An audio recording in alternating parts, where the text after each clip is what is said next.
Kalingap Edu, may inamin, ano na kaya ang estado ng puso ngayon?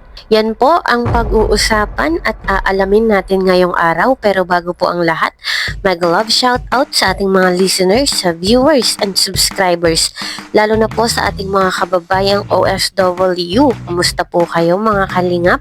At kung bago ka pa lang sa aking munting YouTube channel, huwag ka nang mahayang mag-subscribe, like, share, and comment. Huwag mo na rin kalimutang i-click ang notification bell nang sa ganon ay updated ka sa aking mga paparating na video. At syempre, patuloy po natin suportahan sina Kalingap Rab at ang ating ama ng Kalingap, ang nag-iisang founder, si Kuya Val Santos Matubang. Kung maaari po ay no skip ads, nang sa ganon ay mas marami pa tayong malingap na nangangailangan at konting paunawa po. Kung maaari ay tapusin nyo muna ang kabuoang video, nang sa ganon ay akma ang ating mga komento. Yun na nga po mga kalingap, talagang hindi natatapos ang mga issue. Talagang lilipas lang ang isang araw or 3 araw ay talagang meron na naman na susunod na issue. Pero hayaan na po natin yung mga issue na yan at yan ay nakaka-stress lang, no? Kumbaga hayaan na lang natin yung mga issue-issue, mga topic ngayon na talagang pinag-uusapan. Kung iisa-isahin po natin yung mga issue ay talagang matagal tayong matatapos at mahirap na magsalita at baka tayo ay mabash. Ano po? Kumbaga ay chill lang tayo, kampante lang. Huwag na tayong makisawsaw at yan din naman ay lilipas. Kumbaga ay matunog man ngayon, bukas makalawa yan din naman ay lilipas. At yun na nga po mga kalingap, alam na alam naman po nating lahat na may hamon. Si Kalingap Rab dito nga po kay Kalingap Edu. Kumbaga ay abangan po natin kung mapagtatagumpayan ba ni Kalingap Edu yung hamon sa kanya ni Kalingap Rab. At alam naman po natin na ang hamon ni Kalingap Rab kay Kalingap Edu ay yung pabahay. Magkaroon ng maraming pabahay. Ito nga pong si Kalingap Edu. Bagamat batid naman po nating lahat na maraming beneficiaries, ito nga pong si Kalingap Edu at talagang marami siyang pinapaaral. Kumbaga po ay naandun yung hamon ni Kalingap Rab na magkaroon naman ng pabahay. Ito nga pong si Kalingap Edu.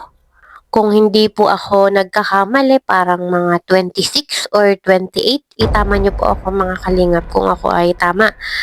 Yung kanyang beneficiaries ay mga nasa ganon, bukod pa po yung kanyang mga charity na ginagawa pa. Pero aminin po natin mga kalingap, yung ganong kadami na beneficiaries ni Kalingap Edu ay talagang hindi po yun biro. Dahil yung ganon kadami, tutustusan mo yung mga yon sa kanilang pag-aaral ay talagang malaking financial din ang kailangan mo talaga. Kaya nga po sabi ni Kalingap Rab ay pangunahin na pag-charity nga po ay yung kanilang pabahay. Pangalawa na nga po yung scholarship. Kung sa scholarship ay panalo na po dyan si Kalingap Edu. Alam naman po natin na talagang marami pang scholarship or beneficiaries ito nga pong si Kalingap Edu. Bukod pa po doon ay marami pa siyang ibang charity at talagang tinutulungan na nangangailangan. So, hindi lang naman po kay Kalingap Edu may hamon si Kalingap Rab. Meron din kay Papa Dan, kay Papa Jones at sa iba pa nating mga team Kalingap. Kumbaga ay may hamon talaga din na dapat nilang gawin ngayong 2025. Kaya abangan po natin kung mapagtatagampayan nila yung mga hamon na yun at abangan po natin yan sa susunod na Kalingap Ball ngayon nga pong 2025 at doon po ay i-announce ni Kalingap Rab kung sino yung nagtagumpay doon sa kanyang hamon. Kaya patuloy po natin silang suportahan mga kalingap. Yun din naman ay makakatulong sa kanilang mga beneficiaries. Sa pamamagitan ng ating pagsuporta, yun ay makakatulong na tayo sa kanila. At yun na nga po mga kalingap, may inamin si Kalingap Edu at yan ay ating malalaman na ngayon. Bagamat bawal pa nga pong reaksyonan ang EDSI, kaya si Kalingap Edo na lang po muna yung ating bibigyan ng reaksyon. Wag na lang po natin munang isama si Bibi Viancy. Pero hanggang kailan po kaya tayo mangungulila? Ano po mga kalingap, talagang nakakamiss din naman ang EDSI. Sana naman ay hindi na tumagal ng ilang buwan pa. Ano po ay talagang nakakapangulila na, nakakamiss na ang EDSI. At yun nga po mga kalingap, nabanggit ni Kalingap Edu, yun nga po may inamin siya na gusto nga daw po niya ng ka-MU. At alam naman po nating lahat kung ano ang ibig sabihin ng MU. Siyempre, ang alam po ninyo, ang alam po natin ay mutual understanding. Kumbaga ay nagkakaunawaan at nagkakaintindihan ang dalawa. Ang iyong kausap, ang iyong kapartner, parang ganun. Pero kay Kalingap Edu, ang gusto nga po niya ay MU. Ang ibig sabihin po nun ay madaling umunawa at madaling umintindi. Sa madaling sabi daw po, ang gusto niya sa babae or gusto niyang maging kapartner in life, ayun nga pong mahaba ang pasensya. Kumbaga ay malawak ang pangunawa. Alam na alam naman po nating lahat na ang pagiging charity vlogger ay talagang kailangan ng isang katuwang sa buhay na talagang mahaba ang pasensya at malawak ang pangunawa dahil nga po itong pagiging charity vlogger ay talagang minsan ay mawawalan sila ng oras sa iyo dahil nga po sila ay puro pag-charity.